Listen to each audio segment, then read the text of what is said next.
ও যুবকেরা, আজকে জীবন দিতে কণ্ঠন বোধ করলো না। কতদিন পূর্বে ভবিষ্যৎবাণী দিয়েছিল আল্লামা মামুনুল হক, এদেরকে নিষিদ্ধ করা হোক, এরা সমাজের বোঝা, এরা অন্যায়ের পক্ষের লোক, এরা সমাজকে শেষ করে দিচ্ছে।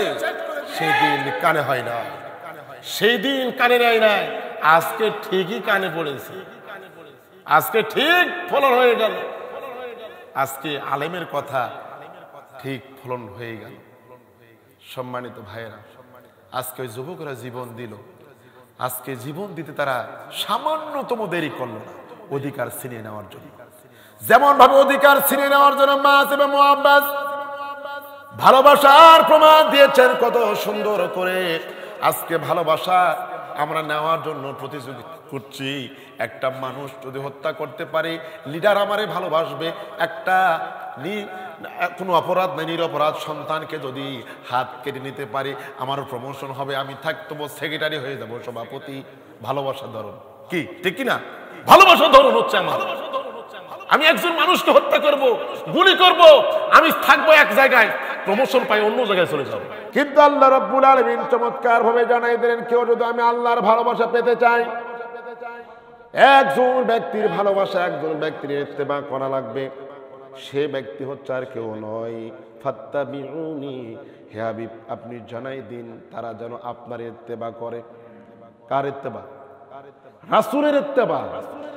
রাসূলুল্লাহ সাল্লাল্লাহু আলাইহি ওয়াসাল্লাম এই কথা শোনার পরে আল্লাহ রাব্বুল আলামিন পরবর্তী সেন্টেন্সে চমৎকার করে জানাই দিলেন, কেউ যদি হাবিব আপনার ইত্তেবা করে, আপনাকে অনুসরণ করে, লাভটা কি হবে?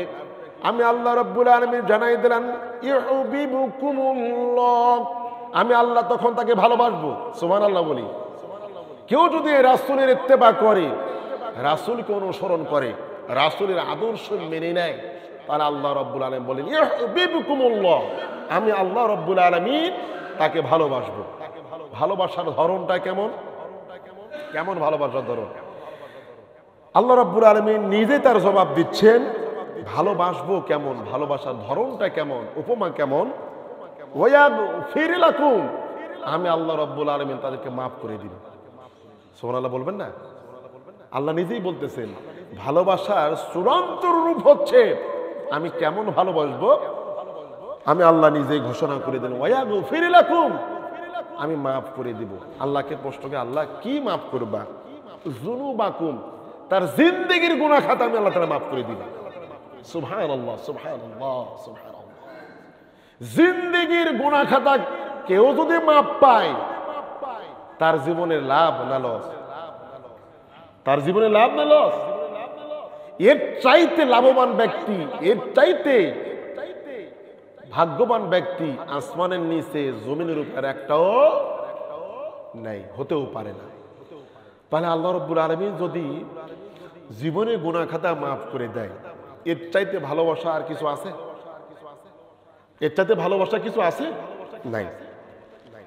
আল্লাহ রাব্বুল আলামিন শুধুমাত্র তার গোলাম, তার বান্দাকে জান্নাতমুখী, জান্নাতে নিয়ে যাবেন, ফিরে নিয়ে যাবেন, এজন্য সময়, কাল, প্রেক্ষাপটে কিছু অপশন রেখে দেন, যে গোলাম যাতে করে জাহান্নামে না যায়, গোলাম যাতে পথভ্রষ্ট না হয়, গোলাম যাতে শয়তানের ওয়াসওয়াসায় পড়ে জাহান্নামের দিকে ধাবিত না হয়, এই জন্য আল্লাহ সুবহানাহু ওয়া তাআলা এগুলো অপশন রাখছেন। এখন আসুন, আল্লাহর ভালোবাসা পাইতে হলে, আল্লাহর ভালোবাসা পাইতে হলে পারে কাজ করা লাগবে মাত্র একটা। কয়টা? জোরে বলেন কয়টা? কেউ যদি একটা কাজ করতে পারে, আল্লাহ রাব্বুল আলামিনের ভালোবাসা সে পেয়ে যাবে। ভালোবাসার ধরন হচ্ছে তাকে আল্লাহ মাফ করে দিবেন। কি মাফ করবেন? জিন্দেগীর গুনাহ খাতা মাফ করে দিবেন। আল্লাহু আকবার। তাহলে পরে একটা কাজ, এই একটা কাজ করা সহজ না কঠিন? দেখুন, ইত্তেবার কথা বর্ণনা অতীতে আপনাদেরকে শোনাইছি। ফাত্তাবিউনের ব্যাখ্যা এমন ভাবে দেওয়া যায় যে যারা ঘোড়া দেখছেন, ঘোড়ার দুই পা যেখানে পড়ে, মনোযোগ দেন, সামনের দুই পা যেখানে পড়ে, ঘোড়ার পিছনের দুই পা সেখানেই পড়ে। তার মানে কি, ঘোড়া পিছনের পা সামনের দুই পাকে অনুসরণ করে, এটা নাম হচ্ছে ইত্তেবা। ঘোড়াটা যদি সামনের দুই পা যেখানে পড়ে সেখান থেকে 4 আঙ্গুল সামনে দেয়, তাহলে ঘোড়া অ্যাক্সিডেন্ট করবে। পিছনে যদি দেয় 4 আঙ্গুল পিছনে পড়ে, তাহলে লক্ষ্যে পৌঁছতে দেরি হবে অথবা লক্ষ্যে পৌঁছতে পারবে না। তাহলে একটি ঘোড়া দুই পা, পিছনের দুই পা সামনের দুই পাকে অনুসরণ করে, এমন ভাবে অনুসরণ করে দুই পা সামনের দুই পা যেখানে যে অবস্থায় পড়ে পিছনের দুই পা সেখানে সে অবস্থায় পড়ে। এটি হচ্ছে নাম হচ্ছে ইত্তেবা। তাহলে পারে একটা আল্লাহর সৃষ্টি ঘোড়ার থেকে আপনাদের শিক্ষা নিতে হবে। ইত্তেবাটা হচ্ছে আল্লাহ রব্বুল আলামিনের হাবিব তার জীবন দশায় যেখানে যেভাবে, যেই পথে, যেই মতে, যেই দলে যেভাবে কাজ করেছেন সেখানে সেইভাবে সেই দলে অংশগ্রহণ করে সে কাজ করার নামই হচ্ছে ইত্তেবা। কথা কি বুঝতে পারলাম? রাসূল যেখানে যেভাবে যেমনি যে করে কাজ করেছেন ওই কাজটা সামনে সেই জায়গায় সঠিকভাবে করার নামই হচ্ছে ইত্তেবা। ফাত্তাবিউন ইত্তেবা। ভাইরা, আমরা রাসূলুল্লাহ সাল্লাল্লাহু আলাইহি ওয়াসাল্লামের ইত্তেবা আমরা টুপিতে করব। কি কোন? টুপিতে করব, দাড়িতে করব, খাবার পরে মিষ্টি খাওয়া এটাতে আমি করব। এমন রাসূল আকরাম সাল্লাল্লাহু আলাইহি ওয়াসাল্লাম তার জীবন দশায় সলাতের পূর্বে মিসওয়াক করেছেন, এইটাই আমি করব। রাসূল আকরাম সাল্লাল্লাহু আলাইহি ওয়াসাল্লাম প্রস্রাব করার পরে ঢিলা ধরেছেন, এইটা আমি করব। রাসূল আকরাম সাল্লাল্লাহু আলাইহি ওয়াসাল্লাম খাবার সময় সুফরা বিছাইছেন, দস্তর বিছাইছেন, এটাই আমি করব। কিন্তু রাসূলুল্লাহ সাল্লাল্লাহু আলাইহি ওয়াসাল্লামের জীবন দশায় তিনি যে দল করেছেন, তিনি যে আদর্শ প্রতিষ্ঠিত করেছেন, এটা আমি মানব না। তাহলে কি অনুসরণ করা হলো? কথা বলেন না কেন? অনুসরণ করা হলো না। আপনারা অলরেডি বুঝে নিয়েছেন রাসূলুল্লাহ সাল্লাল্লাহু আলাইহি ওয়াসাল্লামের আদর্শ জীবনে যদি কেউ বাস্তবায়ন করে তিনি রহমতের কোলে থাকবেন। সুবহানাল্লাহ। আল্লাহ নিজেই চমৎকার করে বলে দিলেন, আমি আল্লাহ রাব্বুল আলামিন আরশ আযীম থেকে ঘোষণা করে দিলাম, আমি হলাম রব্বিল আলামিন, আর আমার দোস্ত হলো রাহমাতাল লিল আলামিন। সুবহানাল্লাহ। রহমান নিজে ঘোষণা করলেন আরশ আযীম থেকে, আমি আল্লাহ উভয় জগতের জন্য রব, আর আমার হাবিব বললেন জগতের জন্য রহমত। কি? রহমত। জগতের জন্য কি? রহমত। যারাই রাসূলের আদর্শ মানবে তারাই রহমতের কোলে বসবাস করবে, আর যারা রাসূলের আদর্শ বাদ দিয়া অন্য কোনো আদর্শ মানার চেষ্টা করবে তাহলে পারে তার জীবনটা, তার সমাজটা, তার ইউনিয়নটা, তার জেলাটা, তার রাষ্ট্রটা হবে একেবারে জাহান্নামের টোকরায় রাষ্ট্র। কথা ক্লিয়ার?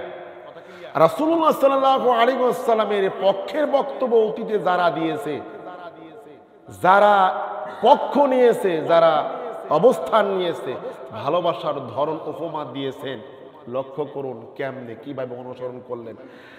একজন সাহাবী যারা হজে গিয়েছেন দেখছেন আবু বকর মসজিদ রয়েছে কাবার চত্বরে, আবু বকরের বিল্ডিং রয়েছে কাবার চত্বরে, রাসূলের বাড়ি হচ্ছে এক পার্শ্বে, আবু বকরের বাড়ি হচ্ছে আর এক পার্শ্বে।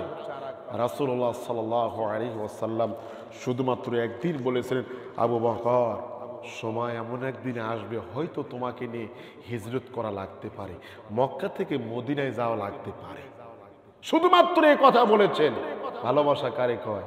লক্ষ্য করুন, যেই দিন আল্লাহর নবী হিজরত করতে রওনা দিয়েছেন, শুধুমাত্র দরজার সামনে গিয়ে ডাক দিয়েছেন আবু বকর।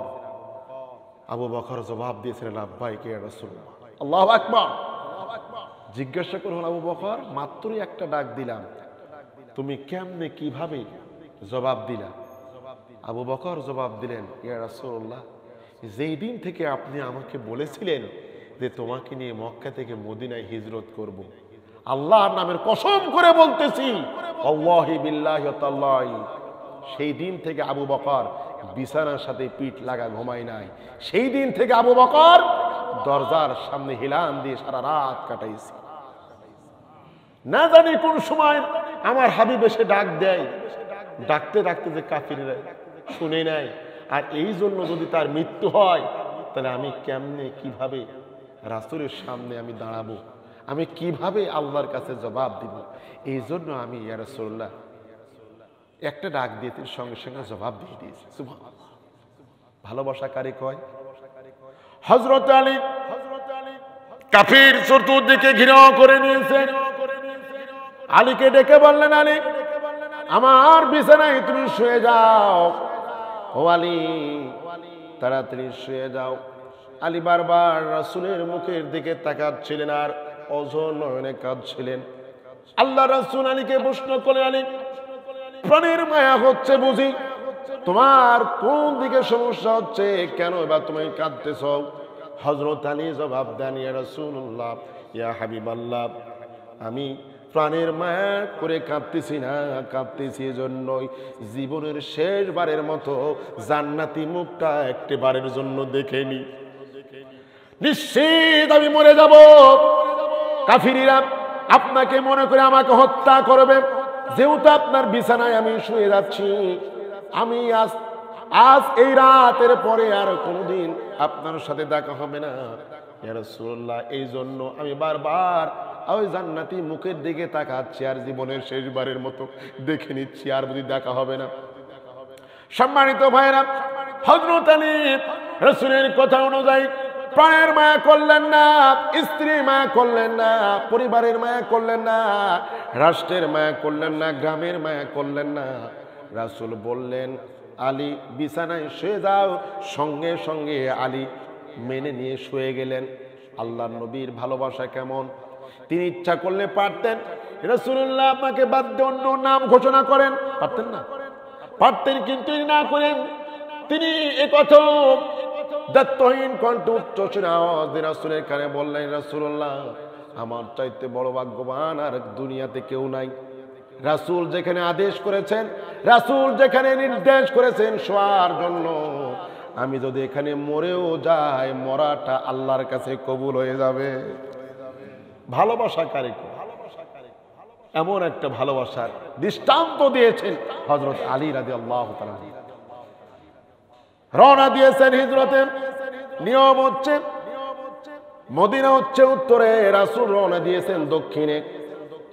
রাসূল সবচাইতে হিকমতকারী ছিলেন, কৌশলকারী ছিলেন। কারণ উত্তরে যদি রওনা দিই, কাফিররা পিছনে দাওয়া করবেন। তাদের ঘোড়া রয়েছে, তাদের উট রয়েছে, তাদের গাধা রয়েছে, খুব দ্রুত আমাকে ধরে নিতে পারে। এই জন্য আল্লাহর নবী উত্তর দিকে না যাইয়া দক্ষিণ দিকে রওনা হলেন। রাসূলুল্লাহ সাল্লাল্লাহু আলাইহি সাল্লাম এক জায়গায় দাঁড়িয়ে বারবার কাবার দিকে তাকিয়ে কাঁদছিলেন।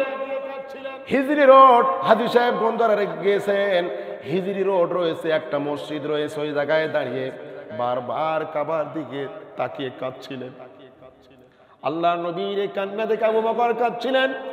আবু বকর রাসূলকে প্রশ্ন করে, ইয়া রাসূলুল্লাহ, ইয়া হাবিবাল্লাহ, আজকে আমাদের কোনো অপরাধ নাই, অপরাধ ছাড়াই দেশ থেকে আমাদেরকে হিজরত করতে হচ্ছে মদিনার উদ্দেশ্যে। রাসূলকে প্রশ্ন করলাম, ইয়া রাসূলুল্লাহ, আপনি আপনার চোখে পানি কেন? আল্লাহ নবী বললেন, কাবারে বড় আশা করেছিলাম তোর পাশে থাকব, তোর সেবা করব, তোর যত্ন করব, কিন্তু তোর দুষ্ট বালকেরা আজকে আমাকে থাকতে দিল না রে কাবা। ওরে কাবা! আবু বকর রাসূলুল্লাহ সাল্লাল্লাহু আলাইহি সাল্লামকে সঙ্গে নিয়ে রওনা দিলেন। গাড়ি সরে যাচ্ছেন, প্রতিমধ্যে যে জায়গায় বালু রয়েছিল, রাসূলের কদম পড়ছে, ওই জায়গায় আস্তে আস্তে করে মিশে দিয়ে যাচ্ছেন, যাতে করে কাফিররা রাসূলের পাকে অনুসরণ করে তাকে ধাওয়া না করতে পারে, ধরতে না পারে। ভালোবাসা কারে কয়? গাড়ির সর জীবনে একবার ওঠার সুযোগ পেয়েছি, আর দ্বিতীয়বার সাহস করতে পারি না, এত উঁচু পাহাড়, শুধু পাহাড়ি দেশ, উঁচু পাহাড়ে উঠে গিয়ে কেমনে কিভাবে গুহার মধ্যে অবস্থান নিলেন, ক্লান্ত হয়ে গেলেন। আবু বকর লক্ষ্য করে আল্লাহ নবী বললেন, আবু বকর ভারী ক্লান্ত হয়ে গেছি, একটু তুমি তোমার উরু মুবারকটা দাও, আমি মাথা রেখে একটু ঘুম একটু বিশ্রাম করে নি। আবু বকর রাসূলুল্লাহ সাল্লাল্লাহু আলাইহি ওয়াসাল্লামকে এ কথা বলে, ইয়া রাসূলুল্লাহ আপনার পবিত্র মাথা আমার উরুর উপরে থাকবে, চাইতে ধন্য আর কেউ হতে পারে? কেউ হতে পারে না। আল্লাহ রাসূল সাল্লাল্লাহু আলাইহি ওয়াসাল্লাম আরাম ফরমাচ্ছেন। ইতিমধ্যে লক্ষ্য করে দেখেন গুহার মধ্যে অনেকগুলো ছিদ্র রয়েছে, অনেকগুলো ছিদ্র রয়েছে। আবু বকর চিন্তা করলেন, এই ছিদ্র দিয়ে যদি কোন বিষধর সাপ এসে আল্লাহর নবীকে কামড় দিয়ে দেয়, আর আমার চোখের সামনে দেখার পরেও যদি আমি প্রতিবাদ না করি, আমি তো চেষ্টা না করি রাসূলকে বাঁচানোর জন্য, তাহলে পরে আমি আল্লাহর কাছে কি জবাব দিব? ভালোবাসা কারে কয়? সুবহানাল্লাহ। হাতে যা ছিল সব কিছু নিয়ে ওই ছিদ্রগুলো বন্ধ করে দিয়ে, একটা ছিদ্র শুধু ছিল, ওই ছিদ্র বন্ধ করবে এর কোনো জিনিস নাই। আবু বকর পা দিয়েছে ওখানে, আল্লাহু আকবার, পা দিয়েছে। কিন্তু মজার কাহিনী হলো এই যে ওই জায়গায় ছিল একটা সাপ। সাপটা কিন্তু মনের অজান্তে, উনি চান নাই যে সবল মারবেন, কিন্তু ওই সাপ জানতে পেরেছিল যে আল্লাহর নবী এই রাস্তা দিয়ে আসতেছে। সুবহানাল্লাহ বলে। একটি নজর রাসূলকে দেখার জন্য, একটি নজর রাসূলকে দেখবেন, এই জন্য তিনি খুব চেষ্টা করছেন, আমি একটু বাইরে হয়ে গিয়ে রাসূলকে দেখব। সুবহানাল্লাহ। শেষ পর্যন্ত ব্যর্থ হয়ে তাকে সবল মেরেছে। বিষধর সাপে বিষে এত পরিমাণে জর্জরিত হয়ে গেল, আবু বকর খুব কষ্ট পাচ্ছেন। মনের অজান্তে চোখ দিয়ে পানি টস করে রাসূলের পবিত্র মুখে পড়ে গেছে, রাসূলের ঘুম ভেঙে গেছে। আল্লাহ নবী বললেন, আবু বকর বাড়ির কথা বুঝি মনে পড়েছে? স্ত্রীর কথা বুঝি তোমার মনে পড়েছে? আবু বকর তোমার সন্তানের কথা বুঝি তোমার মনে হয়ে গেছে? ও আবু বকর হিজরত করেছি কার উদ্দেশ্যে? আল্লাহর উদ্দেশ্যে। আবু বকর, ইয়া রাসূলুল্লাহ আল্লাহর কসম করে বলি, আমি আমার স্ত্রীর কথা মনে পড়ে নাই, সন্তানের জন্য আমি কাঁদি নাই, আমি এই গর্তের মধ্যে পা দিয়ে রাখছিলাম, হয়তোবা কোনো বিষধর কোনো জিনিসে আমাকে কামড়াইছে, বিষের যন্ত্রণা আমি কাঁদতেছি। আল্লাহ নবী বললেন, ও আবু বকর, ও আবু বকর প্রথমে কেন ডাক দাও নাই? আবু বকর জবাব দেন, ইয়া রাসূলুল্লাহ, ইয়া হাবিবাল্লাহ, জান্নাতি মানুষ ঘুমাচ্ছে যেখানে, যে মানুষটার ঘুম এত দামি, আমি আবু বকর সাপের বিষের যন্ত্রণায় ছটপট করে করে যদি মৃত্যু হয়, এতে আমার সামান্যতম চিন্তা করতাম না। যেখানে নবী জান্নাতি মানুষ আরাম ফরমাচ্ছেন, আমি এই চিন্তা করেছি আমার কষ্টের বিনিময়ে হাবিব কষ্ট পাবে, আমার কষ্টের বিনিময়ে হাবিব আরাম ফরমাচ্ছে, এটাই জীবনের ধন্য। ইয়া রাসূলুল্লাহ মনের অজান্তে চোখ থেকে একটু পানি পড়ে গেছে, ইয়া রাসূলুল্লাহ আপনার ঘুমের কষ্ট হয়েছে। আল্লাহ নবী বললেন, আবু বকর, ও আবু বকর প্রথমে ডাকতেই তো পারতা। আল্লাহ নবী সঙ্গে সঙ্গে তার পবিত্র মুখ থেকে লালা আবু বকরের যে জায়গায় যে পায়ে আঘাত করেছে সাপে, বিষধর সাপে, ওই জায়গায় লাগাই দিলেন, সঙ্গে সঙ্গে আবু বকর ভালো হয়ে গেল। এটা হচ্ছে ভালোবাসা। এটা কি? এটা হচ্ছে ভালোবাসা। 8 দিনের শিশু জিহাদের ময়দানে রাসূলকে বলতেছে, কে যার যার বাড়ি থেকে সম্পদ নিয়ে আসো, যুদ্ধে যাব। মা কারে কয়? 8 দিনের শিশু বাচ্চা এসে রাসূলকে উপহার দিচ্ছে, ইয়া রাসূলুল্লাহ আমার বাড়িতে জাগতিক সম্পদ বলতে কিচ্ছু নাই, এই 8 দিনের বাচ্চা রয়েছে, এই বাচ্চাটা আপনাকে দান করে দিলাম, এই বাচ্চাটা আপনাকে দিয়ে দিলাম। আল্লাহ রাসূল বললেন, ও মা এই বাচ্চাটা নিয়ে আমি কি করব? মা জবাব দিতেছে, এই বাচ্চাটাকে আপনি ঢাল হিসেবে ব্যবহার করবেন, কাফিরের অস্ত্র চালাবে, এই বাচ্চাটাকে ঢাল হিসেবে ব্যবহার করবেন, আমি এই বাচ্চাটা কেটে কেটে টুকরা হয়ে যাবে, হাসরের ময়দানে আমি শহীদের মা হিসেবে দাঁড়াতে পারব। সুবহানাল্লাহ, সুবহানাল্লাহ। এটা হচ্ছে ভালোবাসা। এটা কি? এটা হচ্ছে ভালোবাসা। ছোট্ট দুই যুবক, ও যুবকেরা আজকে জীবন দিতে কণ্ঠনবোধ করলো না। কতদিন পূর্বে ভবিষ্যৎবাণী দিয়েছিল আল্লামা মামুনুল হক, এদেরকে নিষিদ্ধ করা হোক, এরা সমাজের বোঝা, এরা অন্যায়ের পক্ষের লোক, এরা সমাজকে শেষ করে দিচ্ছে। সেই দিন কানে হয় না, সেই দিন কানে নেয় নাই। আজকে ঠিকই কানে পড়েছে, আজকে ঠিক ফলন হয়ে গেল। আজকে আলেমের কথা ঠিক ফলন হয়ে গেল। সম্মানিত ভাইয়েরা, আজকে ওই যুবকরা জীবন দিল। আজকে জীবন দিতে তারা সামান্যতম দেরি করলো না অধিকার ছিনিয়ে নেওয়ার জন্য। যেমন ভাবে অধিকার ছিনিয়ে নেওয়ার জন্য মাস এবং মুআব্বাস ভালোবাসার প্রমাণ দিয়েছেন কত সুন্দর করে। আজকে ভালোবাসা আমরা নেওয়ার জন্য প্রতিযোগিতা করছি। একটা মানুষ যদি হত্যা করতে পারে, লিডার আমারে ভালোবাসবে। একটা কোনো অপরাধ নেই, নিরপরাধ সন্তানকে যদি হাত কেটে নিতে পারে আমার প্রমোশন হবে, আমি থাকবো সেক্রেটারি হয়ে যাবো, সভাপতি। ভালোবাসার ধরন কি, ঠিক কিনা? ভালোবাসার ধরন হচ্ছে আমার, আমি একজন মানুষকে হত্যা করব, গুলি করব, আমি থাকবো এক জায়গায়, প্রমোশন পাই অন্য জায়গায় চলে যাব, অন্য জায়গায় চলে যাব। এটার প্রতিযোগিতা চলতেছে। কিন্তু ভালোবাসা পাইতে হবে কার?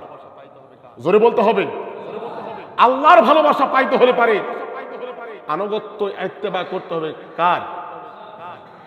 রাসূলের।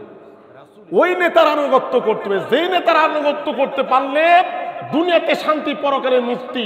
যেই নেতার আদর্শ মানলে পারে, আমরা আদর্শ, অনেকের আদর্শ মানার চেষ্টা করছি, শান্তি নাও শান্তি। জোরে বলতে হবে, শান্তি নাও শান্তি। রাসূলুল্লাহ সাল্লাল্লাহু আলাইহি ওয়াসাল্লামের আদর্শ আমাকে মানতে হবে, মানতে হবে। না মানলে এই দুনিয়া জাহান্নামের টুকরা, দাও দাও করে অশান্তি দাবানলে দাও দাও করে জ্বলছি, জ্বলবো। কথা বলেন ঠিক কিনা?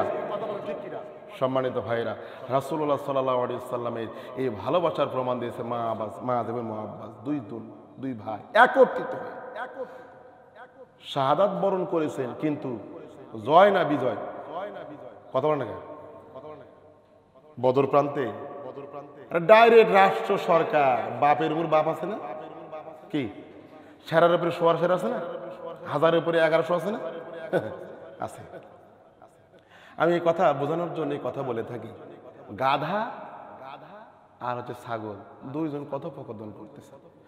ছাগল গাধাকে বলতেছে তোমার নাম কি? যে গাধা। তোমার বাপের নাম? তো গাধা। তোমার দাদার নাম? তো আর এক গাধা। তো গাধা বলতেছে তোমার নাম কি? ছাগল। একটু অহংকার করে বলতেছে, গর্ব করে বলতেছে আমার নাম ছাগল। গাধা চিন্তা করতেছে আমাকে খাইতে দেয় কিন্তু ঘোলা পানি, আর ছাগলকে এত পরিমাণে ভুসি দেয়, খোল দেয়, তারপরে কাঁঠালে প্রিয় পাতা দেয়, কত কি খাবার সুন্দর খাওয়াচ্ছে। তো ছাগল এত খাবার পেয়ে বলতেছে যে তোমার নাম কে রাখছিল? বলতে আমি তো জানি না। বলতে এই জন্য তুমি গাধা। ছাগল মানে খুব ইনসাল্ট করে বলতে তোমার নাম কি? গাধা। তোর নাম রাখছিল কে? আমি জানি না, ওই জন্য তোমার নাম গাধা। কথা বুঝেন? এখন গাধায় কথা শুনে খুব কষ্ট পেয়েছে, গিয়ে চলে গেছে তার অনেকগুলো গাধার সামনে বলছে যে আমাকে তো ছাগল খুব অপমান করলো। বলছে কেন? বলছে এই কথা বললো। ঠিক আছে তাহলে চলো জবাব দাও। জবাবটা কি? 10 দিন পরে জবাব দাও।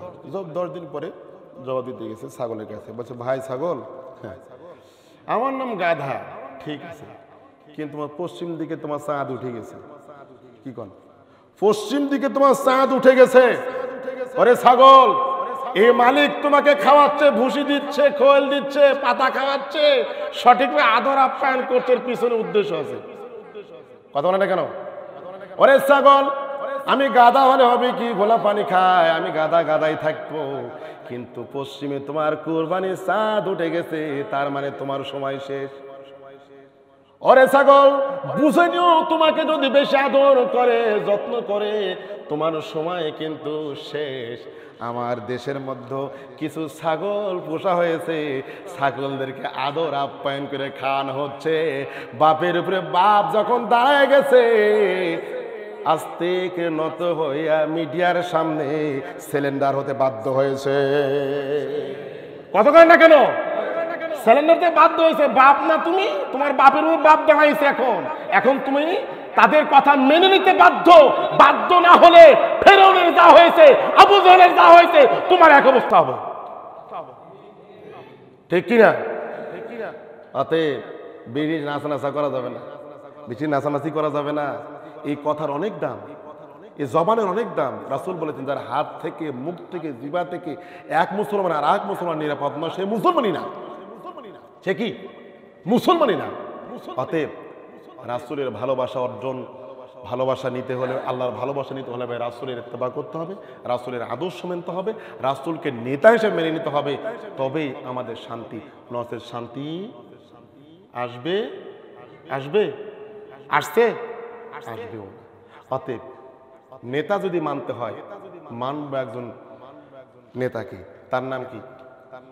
জোরে বলেন। রাসূলুল্লাহ সাল্লাল্লাহু আলাইহি ওয়াসাল্লাম। এক জায়গায় না সব জায়গায়? কতক্ষণ না কেন? এক জায়গায় না সব জায়গায়? সব জায়গায় মানবেন যখন, অধিকার চাবেন যখন, অধিকার ফিরে পাবেন তখন। আর রাসূলের আদর্শে বাদ দিয়ে যদি অধিকার নিতে যান, চাইবেন অধিকার, হয়ে যাবেন রাজাকার। আল্লাহ আমাদেরকে মাফ করুন, সঠিক বুঝ দান করুন। আল্লাহ আমাদের যে সমস্ত ভাইরা অধিকার আনতে গিয়ে শাহাদাত বরণ করেছে, ঈমান নিয়ে কবরে গেছে, আল্লাহ তাদেরকে জান্নাত নসিব করে দিন, বলেন আমিন। তাদের পরিবারকে ধৈর্য ধারণ করার তৌফিক দান করবেন, আমিন। তাদের মনের আশা যা ছিল, আল্লাহ অন্য দিক দিয়ে ব্যবস্থা করে দেন, বলেন আমিন। আলহামদুলিল্লাহ। যাদের সুন্নত নেই, সুন্নত